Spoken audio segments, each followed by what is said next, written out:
그 새로운 나라에서 그 관세는 어떻게 할 것인가에 대해서 좀 볼게요.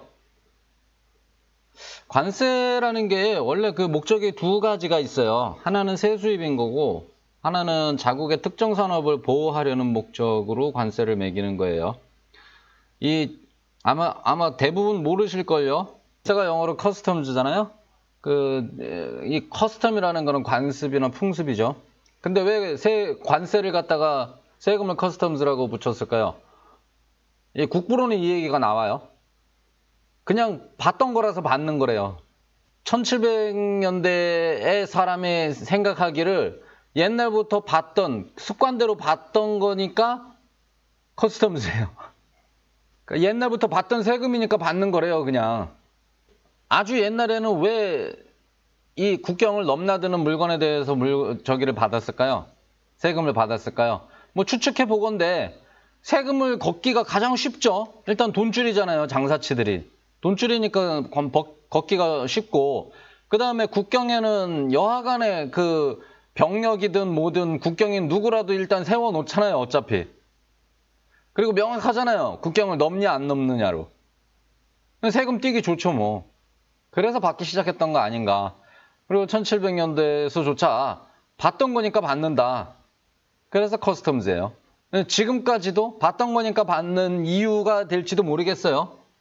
근데 여하간 굳이 이제 목적을 따지자면 하나는 세수입의 목적이고 다른 하나는 자국의 특정 산업을 보호하려는 목적이 있어요. 2016년을 기준으로 250조 원가량의 세수입 중에 관세는 8조 원가량으로 3% 정도의 비중을 차지하고 있어요. 세원으로서 대체 불가능한 정도의 중요함을 갖지는 않죠. 8조 원, 250조 가량 걷는 와중에 8조, 3%야 어떻게든 할 수 있겠죠. 또한 앞서 우리는 새로운 나라는 코엠 체제로 들어갔고 거기서는 이제 세금을 이런 식으로 안 걷죠. 그냥 어떤 코엠에 돈이 오고 가는 모든 트랜잭션에다가 1%의 수수료 명목으로다가 세금을 띈다. 그걸로 모든 세수는 확보가 된다라고 했기 때문에 세수입원으로서의 관세는 이미 의미를 상실한 게 되겠죠. 어차피 작은 비중이고 그 다음에 코임 체제에서는 세금을 따로 떼지 않기로 했기 때문에 세수입의 의미는 버리자. 자, 그러면 두 번째 다른 목적이 있잖아요. 자국의 특정 산업을 보호하기 위해서 관세를 매기는 거. 근데 그게 얼마나 무의미한 것인지는 국부로는 여러 곳에서 이미 상세히 기술하고 있어요. 애덤 스미스만이 모든 정답을 알고 있을 리는 없겠지만서도요. 관세를 통해 특정 산업을 보호하려는 시도는 국가의 자본이 가장 이로운 곳으로 투입되는 것을 방해한다는 논리입니다. 이 논리는 매우 적절해요. 이게 뭐냐면 관세가 특별히 어떤 특정 산업을 보호하겠다는 시도가 없으면은 국가의 자본은 자연스럽게 가장 돈 되는 곳으로 흘러간단 말이죠. 개인들의 판단에 의해서. 개인들은 돈 되는 쪽으로다가 투자를 하려고 그러는 게 사람의 심리니까 그쪽으로 자본이 투입이 되고 가장 큰 이익을 낸단 말이죠. 근데 이익이 없는 곳을 자꾸 국가가 어떤 지원해 주는 것을 염두에 두고 그 사업에 매진하다 보니까 딴 데 들어갈 돈조차 거기 못 들어가고 적절히 투입이 못 되고 엉뚱한 곳에 계속 매달려 있는 거예요. 국가 자본이. 그러니까 생산성이 떨어지죠. 효율이 떨어지고 어떤 이익이 떨어지는 거예요. 또한 중화학공업이나 첨단 산업이 발달하지 않고서도 고수준의 삶을 영위하는 유럽의 많은 국가를 보면 특정 산업을 보호해야 한다는 논리는 무색해집니다. 대한민국 같은 경우에는 박정희라는 영웅을 만나서 그리고 그 시대의 성공을 추억하면서 어떤 중화학공업을 일으킨 것이 어떤 신의 한 수로 여겨지면 신의 한 수인 건 맞아요. 근데 신의 한 수로 여겨지면서 마치 어떤 국가가 어떤 주도적으로 특정 산업을 육성하고 발전시켜야 된다라는 그런 당위성의 큰 논리적 근거를 갖고 있어요. 그 성공에 대한 추억이. 근데 원론적으로 얘기하면 그건 아니라는 거죠. 그건 아니라는 거죠. 만약에 그게 진짜 성공 공식이라 그러면 다른 모든 나라들이 성공했어야 되는데 우리를 흉내내면서 그렇진 않거든요. 그렇지 않아요.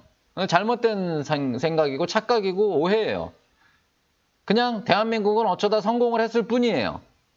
절대로 그 성공 공식을 계속 밟아나갈 수는 없어요. 그냥 우리가 복권을 사가지고 당첨이 됐다 그래서 돈 버는 방법은 복권이다 하고서는 복권만 평생 사짓긴다면은 실패하겠죠. 복권은 5%는 수수료로 떼어가는 걸 계산해 놓은 거니까 복권을 주구장창 사봐야 계속 돈을 잃을 수밖에 없는 거예요. 근데 복권을 한번 맞았다는 그것을 기억하면서 아, 복권만이 정답이야. 이렇게 복권을 사야 해. 라고 생각한다면은 오해죠. 오해예요. 마찬가지로 중화학공업의 어떤 잘 살기 위한 방법이다라고 생각해서 어떤 국가가 특정 산업을 육성한다라고 생각하는 것은 오해예요. 특정 산업을 보호하기 위해 관세를 매기는 것은 앞서 얘기한 지원 정책과 전적으로 동일한 논리이며 불합리합니다. 앞서 얘기한 지원 정책이라는 거는 그거 얘기하는 거예요. 그 성실한 사람보다는 불성실한 자들이 다 챙겨가고 만다. 중국으로 인해 망해가는 봉제 산업을 살려보고자 지원금을 주든 중국 수입품에 관세를 매기든 해봐야 지원금이든 관세든 마찬가지 논리로 흘러가요. 어차피 이미 차원이 달라진 인건비로 인해서 동일한 수준의 제품을 만들어내는 것으로는 경쟁이 불가해요.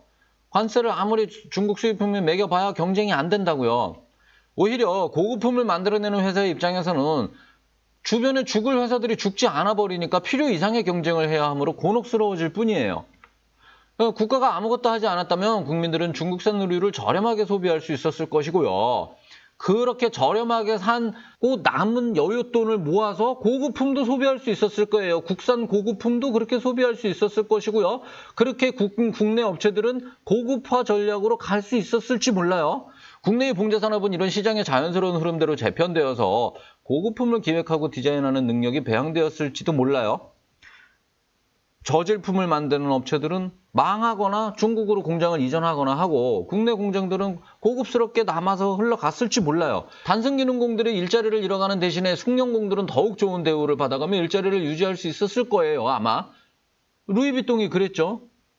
프랑스 내 공장을 그대로 둔 채로 재봉질하는 사람, 그 봉제하는 그 바느질하는 기능공들을 엄청난 대우를 해주면서 대신에 백값을, 가방값을 남들 2, 3만 원에 팔 적에 100만 원씩 받아가면서 장사를 했단 말이에요. 그런 식으로 재편이 될 수 있었던 것인데 못한 거죠. 왜? 정부가 간섭을 하느라고 못한 거예요. 그렇게. 정부는 경제에 관한 한 모든 것을 망치는 존재임을 좀 스스로 알고 간섭을 멈춰야 합니다. 멈춰야 해요. 자, 관세도 없애야 합니다. 홍콩 잘 살잖아요. 관세 없잖아요. 싱가포르 잘 살잖아요. 관세 없잖아요.